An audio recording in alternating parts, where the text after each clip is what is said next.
Guard's not completely off the hook here. I get what you're saying because Howard tries to do the blow by. Right. He gives Guard. Howard.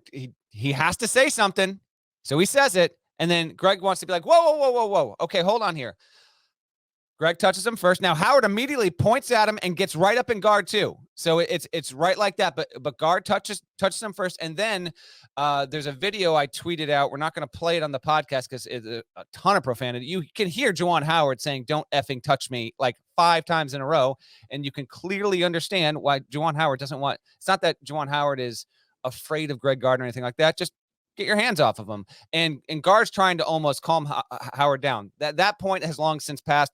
Gard was just as the thing I have an issue with Gard is in his post-game presser, he tried to frame it as though he was calmly trying to explain to Juwan Howard that he was trying to reset the clock. One, he wasn't calmly trying to do anything. Everyone's seen the video. And two, that's also not giving Howard enough credit. There was a timeout. Juwan Howard doesn't know the rule. I think Phil Martelli then at the very least knows the rule. But to assume that Juwan Howard doesn't know the rule, I think doesn't give Howard nearly enough credit. So you have all that. Then Krabenhoff gets into the picture. What he says, I don't know. Juwan Howard deserves a lengthy suspension. That is undeniable. But a point in my column is this is not all on Juwan Howard. It's just not. He's at the center point of it. What he did, you can't have happen. This is now the second incident in 2 years he's had a confrontation with another coach. Last year was Mark Turgeon in Maryland. It wasn't nearly as bad as this. I don't want to say we have a pattern developing because I don't think that 2 times in 2 years is necessarily a pattern. The next time it happens, I would say it's a pattern. The next time it happens, perhaps Juwan Howard would be fired in that instance. I don't think that Juwan Howard should be fired. I do think he should face a lengthy suspension. If you told me he was sat for the rest of the regular season, I wouldn't have any issue with it. You cannot have this, obviously. And what makes it even worse for Juwan is when he went into the press conference, he didn't have any kind of contrition. He had none. I'm literally getting a text from a head coach in the Big Ten right now saying, I'm listening to your podcast. Thank you, to what we're talking about with this topic altogether. Because obviously, this has lit the conference on fire. Juwan Howard needs to be held responsible for what he did. You cannot be swiping at another. He assaulted Joe Krabenhoff. Now, I don't know what Joe said. I don't know what he said. That could be a very important component to this. But to talk like Greg Gard is not at least partly responsible, and then Howard ignites. There were players on both sides that had closed fist punches that threw. Okay.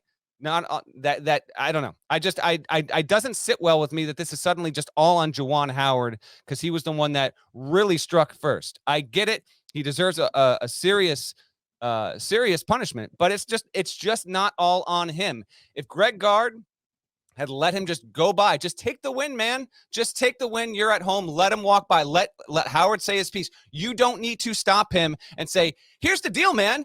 In fact, if you call a timeout, the 10-second rule resets, and I wanted to get across. They were both pissed off. And again, if they just didn't have that nonsense at the end of the game, we wouldn't have had this to begin with there. So, I don't know. It just, the whole thing is ugly. And I could see it playing out in real time that everyone was going to lay this at Juwan Howard's feet. I'm just not there. I can't get there. I'm not saying that Greg Gard needs to face the same exact suspension length as Juwan Howard or anything like that. But to think that this was all on Michigan and only on Michigan and only on Howard, I think is inaccurate. I just do. Howard that's highly problematic. And the fact that he did not apologize at all for that after the game is stunning to me. You could say Greg Gard should have just kept it moving and not say anything, and I'll agree with you. But is that what most people would do? It's not what I would do. I just don't like. Gard tried to reframe the situation in the press conference after he had cooled down. That was also just the other thing. But yes, just the machismo involved in all this, I thought was just anticipate.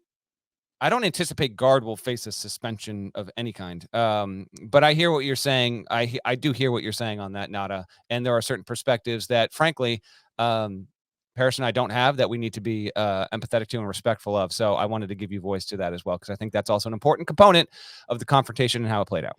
Yeah, I would assume Greg Gard faces no real punishment. Let's define the baseline of punishment at a suspension. I would imagine Greg Gard gets no suspension.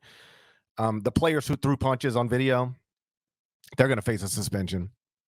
And Juwan Howard's going to face a suspension.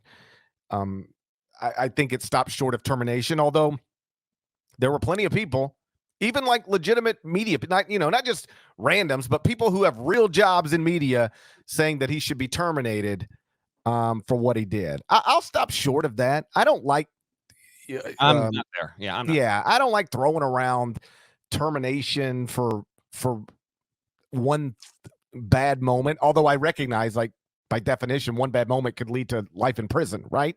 Not as it relates to this, but I'm just saying there's a lot of people in prison who are there for one bad moment, one bad decision.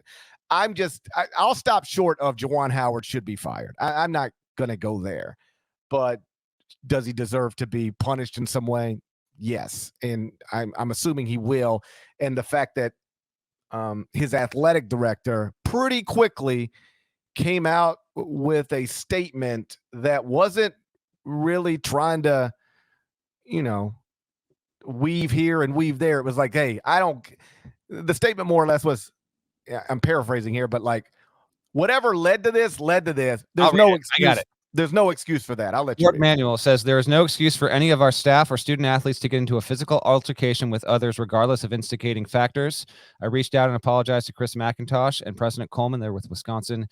And President Coleman has reached out to the UW Chancellor Blank to apologize for the totally unacceptable behavior. We will review the situation more thoroughly and work with the Big Ten Conference as they determine their disciplinary actions, and we'll determine if any further disciplinary actions are needed. Ward Manual is, of course, exactly right. Side note, hello to everyone new to the Eye on College Basketball YouTube chat. Where you guys been, man? We got some fun episodes on the regular here, so it's great to see everyone so well behaved too. Wow, this is an amazing thing we've got going on YouTube right now. We all encourage very healthy, friendly, respectful dialogue. Thank you for stopping by. That's about all I got on this, Parrish. I think we'll get something in an official capacity on Monday.